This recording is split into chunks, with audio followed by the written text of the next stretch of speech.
สบายดี FC ฟังลาวหรือฟังไทยเนาะวันนี้เฮาสิพาทุกคนไปหาภาษาเฮาสิเอิ้นว่าเฮาสิพาไปเพราะว่าอันนี้ก็จะเป็นน้ำห้วยเนาะ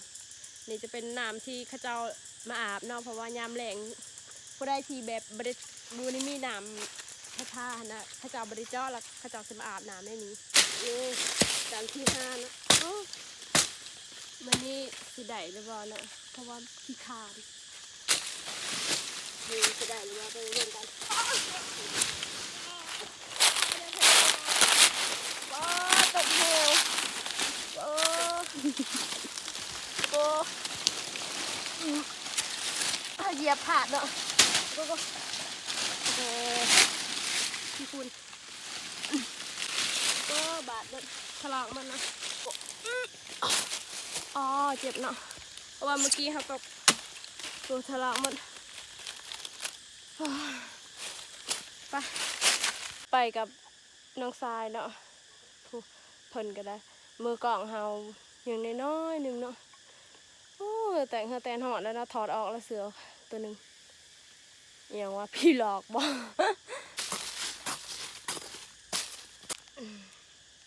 มาเอามาเบิ่ง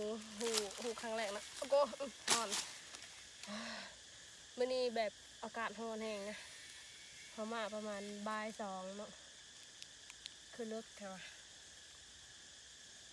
มากัน2 คนเดินมานี่โอ้ได้อยู่จ้ะเอามาทงยางเมื่อยยังมาทันใดก็เมื่อยแล้วเนาะบ่หูว่าสิได้หรือบ่เพราะรู้สึกขี้ข้านมานี่นะบ่หูว่าจะสิไปทางใดหาคู่มือไปหลังจากที่หาบ่ได้ถ่ายคลิปจากหลายมือประมาณ 4-5 มื้อแล้วเนาะเพราะว่าหาขาเวียกแน่แล้วก็บ่มีเวลาแน่เนาะมื้อนี้หาสิพาทุกคนไปหาจักรจันทร์นั่นแหละแต่ว่ามีผู้นึงว่าบ่แม่นเนาะมันคือแมงง่วงอันนั้นก็คือน้องสาวเขาเองเนาะเพิ่นอยู่บ้านนาเขาควายนะไปเฮาไปเบิ่งว่าสิได้หรือบ่ไปก็เห็นอีกแล้วสิจับก็มันคือลึก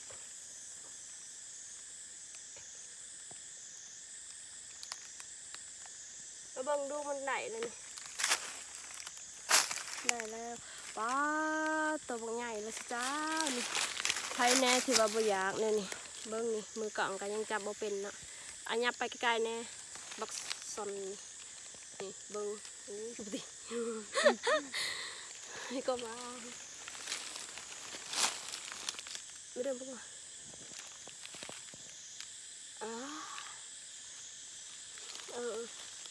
นี่เนาะอันนี้จะเป็นตัวใหญ่เนาะใหญ่เอลิลอตัวนี้นี่จะเบิ่งนี่เพิ่นว่าแมงง่วงในไซส์มันสิมีง่วงคือบ่เห็น เพิ่นว่าจะเป็นแมงง่วงเนาะเพิ่นเว้ากับเฮาคลิปที่แล้วแต่เฮาบ่ทันลงเนาะเพิ่นว่าบ่แม่นจักรจันทร์แต่เป็นแมงง่วงมีง่วงบ่มึงคือบ่เห็น เอาไปเบิ่งคลิปมายังคนมาบ่คันคนมานี่ก็อายแล้วเนาะเพราะว่าเฮาปะเปื่อยเด้นี่งัดทั้งงัด จะน้อยข้าเจ้าสิเห็นเพิ่นว่าเขาสิพี่บ้าแหละเว้าผู้เดียวมาเฮาสิมาแย่หูต่อไปนี่หมากัน2 คนกับเพิ่นนั่นแหละน้องชายเนาะจะเป็นมือกลองอายุประมาณอายุ10 ปีเนาะนี่น้อยๆนึงสิเป็นจับกล่องในไรเนาะแย่เลยแย่หูเลยสิจ้ะเบิ่งผู้เพิ่นสิแย่เป็นหรือเปล่าแย่ดีๆดูโอ้โหที่5ก็ยากอยู่อันนี้ก็ยำเป็นยังบ่ได้บ่เบิ่งสิดู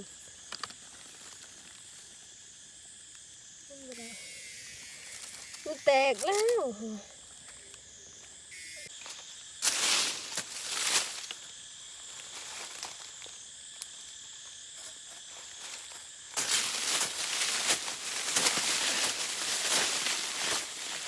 เหนื่อยได้หากันนะเขาไปเห็นเหรอป้าเห็นแล้วจ้ะมาพาหูที่3เนาะเป็นได้กับยาพานายพาเบื่อเด้อ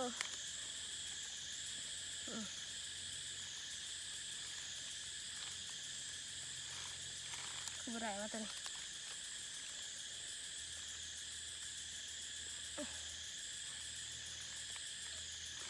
ดีๆเลยแต่ตีใหญ่ยังไงล่ะยุงเนาะเพราะว่าฝนตกแล้วยุงออกแหละจังได้ก็อย่าลืมกดไลค์กดแชร์กดติดตามเด้อเพื่อเป็นกำลังใจเฮ็ดคลิปต่อไปเนาะก็ยุงครบถ่ายไม่ถูกกันถ่าย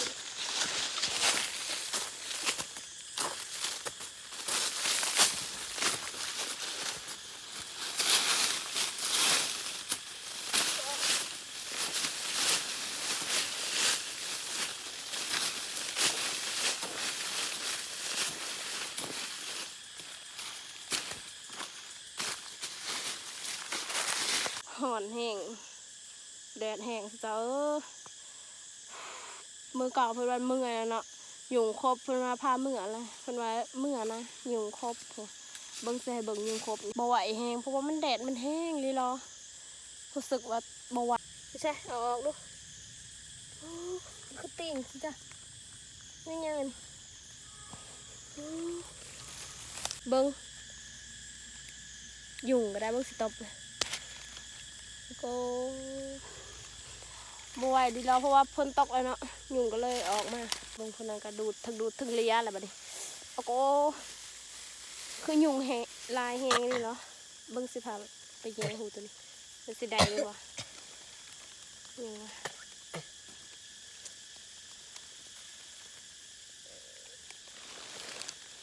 บ่ได้เนาะ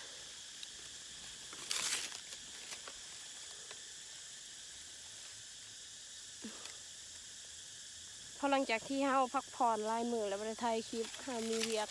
เนี่ยเนาะเลยบริถ่ายอันนี้ก็ส่วนน้องชายมาเพิ่นว่าขี้คานยุงก็ได้ถ้าว่าเรียรอเนาะฝนตกแล้วหรือว่ามันเป็นมันฝนตกว่ะแต่เกาคือว่าบ่มีนะแบบนี้สิได้หรือว่าวันยุงมันลายอยู่กูมือกอง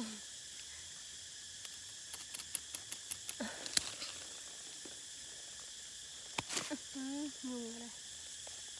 โอ้จนมันมุนคนใดไม่ใช่ทงยางเอามาดูใช่นี่แหละเป็นว่าแมงหวงเนาะเฮาบูหัวอ้าวเมื่อยเลยสิเมื่อแล้วก็สิเมื่อแล้วกูคนว่าบ่ไหวเนาะยุงครบจะให้เพิ่นใส่ใส่เสือก่อนเฮาก็ยุงครบคือกันเบิ่งกันได้สภาพดูใส่ไว้ทรงฮะใส่ทรงขอยเด้อจะอายุสิครบหาให้ได้พอกินก่อนจะมื้อ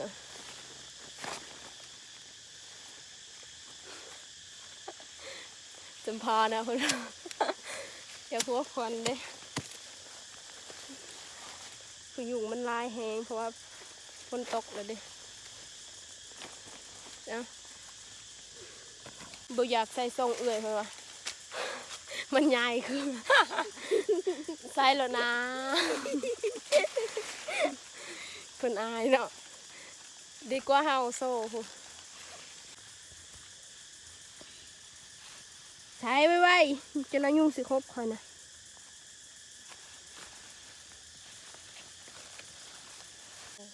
อ่ะเบิ้งเฮาแหงโซ่บ่เห็นยุ่งสิครบเนาะไปหาต่อคือยุ่งจักสิมายังกระดาโอ้บักหาแต่กินแตดมึงเอ้อโอ้จนเลือดออก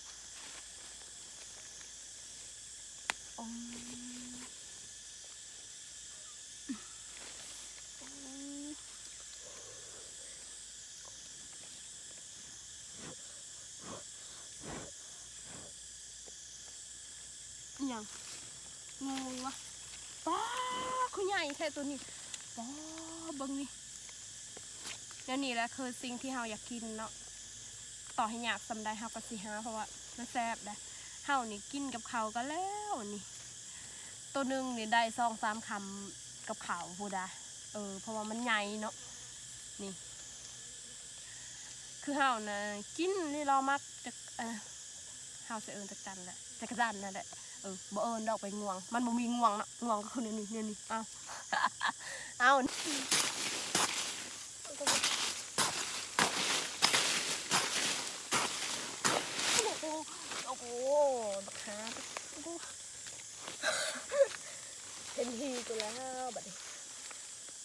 ดนะ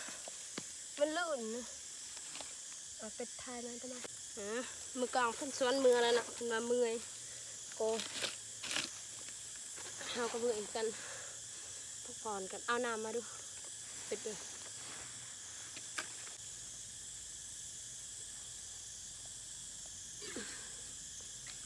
ทุกคนมันน่าจะแจงกันเตื้องหลังจากที่พักอันนั้นหลังจากที่ได้อยู่ประมาณพอกินเนาะพักผ่อนกินน้ำกินไหนก่อนเมื่อยแห้งแล้วมือกองกับส่วนอย่างมือแหละเบิ้งกินน้ำก่อน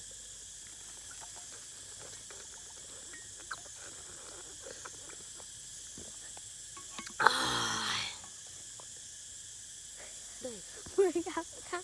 เสือเด้อขันแนวนี้ห้าบ่ไหวดอกจะนอนก็สิเมื่อเลยว่ายุงมันลายเบิ้งจนเดือดออกผูกเบิ้งอันนี้ก็ได้มันตัวใหญ่แห้งนะก็เลยแบบอยากหาแน่อยากกินทันนะเบิ้งผู้ดูกระดูดทั้งดูดทั้งเหลียเลยเป็ดเด้อ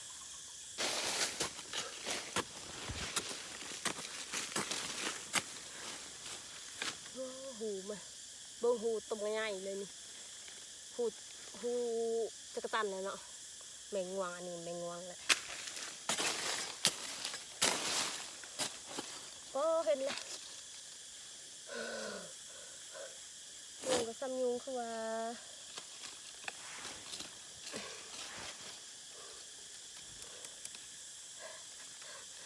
มือกองสั่นดิกเพราะว่ายุงครบนะนี่อ่ะจะดอกกับสิเมื่อแหละเป็ดโอ้ยังครบว่ะ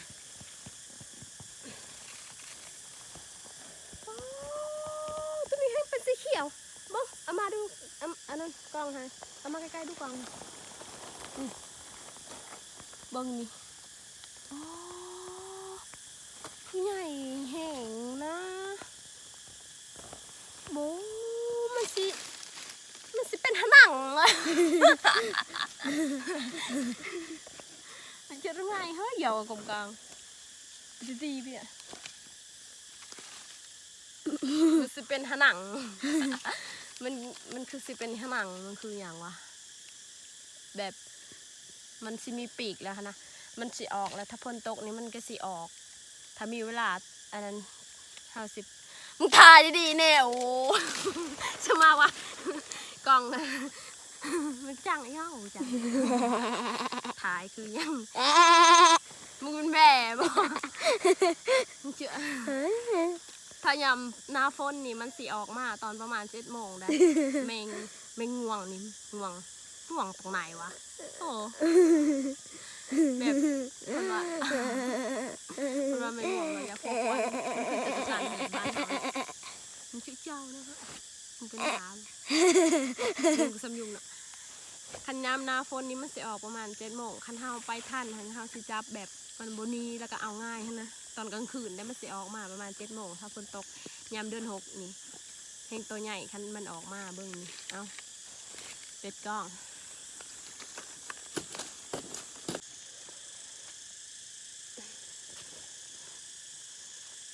จะน่าเดือดใครจะน่า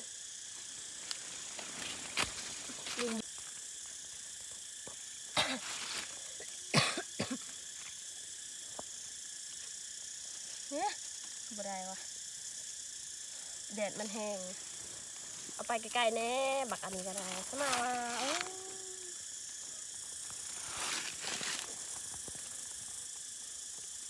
ตีแล้วกลางมันตีแล้วบนโอ้นี่ได้เลยโอ้เป็นวัดสบายเชี่ยวเบอร์ยุ่มครบจนมุนหมดนะจ๊ะจนอันนี้จนเลือดออกไอ้นี่นะนี่เลือดออกเนาะไปคมกาว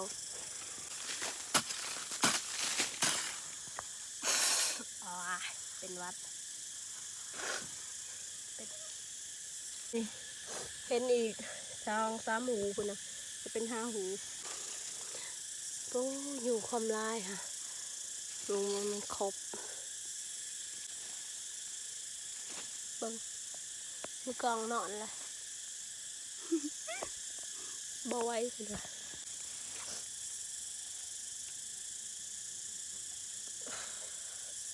เบิ่งความหอนคือนางขี่เนี่ยติดหลายคนอันนั้นมักสิเว้าให้เฮาว่าบ่อายเนาะถ่ายคลิปตัวนี้ขึ้นหน่อยบ่อายแล้วเพราะว่ามักไผมักมันเว้าลมแล้วเนาะเพราะการหาเงินมันต่างกันได้อะ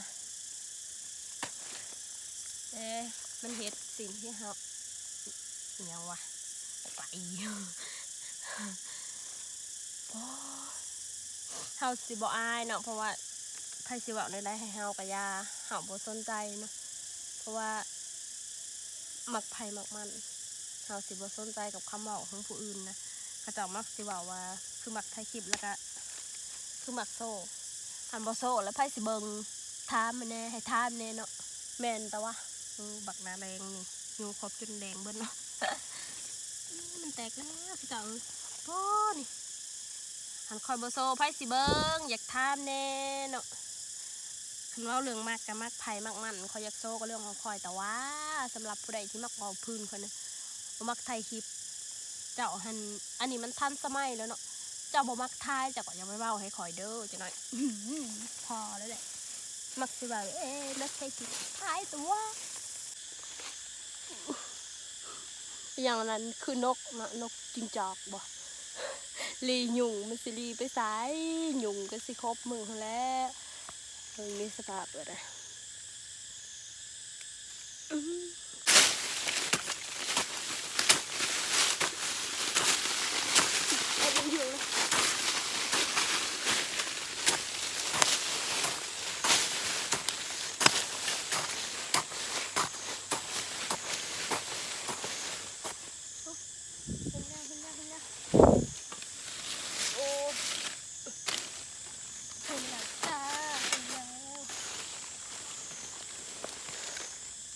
ใหม่ดิใหม่แง่เด้อเละหรอ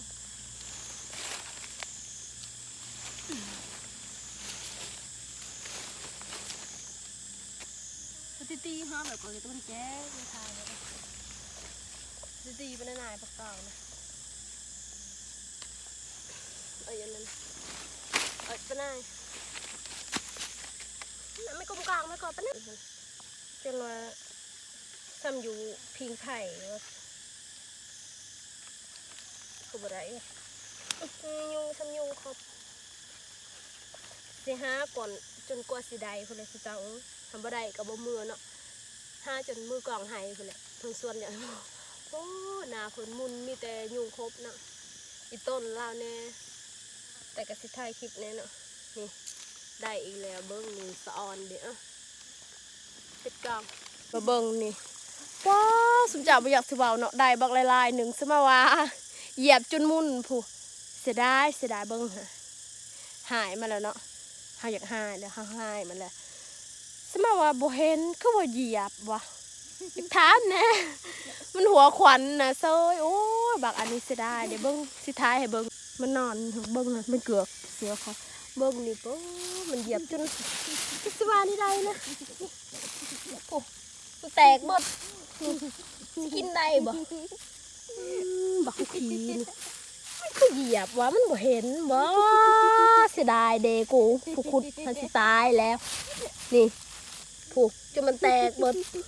จนเป็นน้ำนี่เบิ้งนี่สิบานี่ได้จับกล่องให้คอยนะสิเจ้าคือแบบบ่เห็นเนี่ย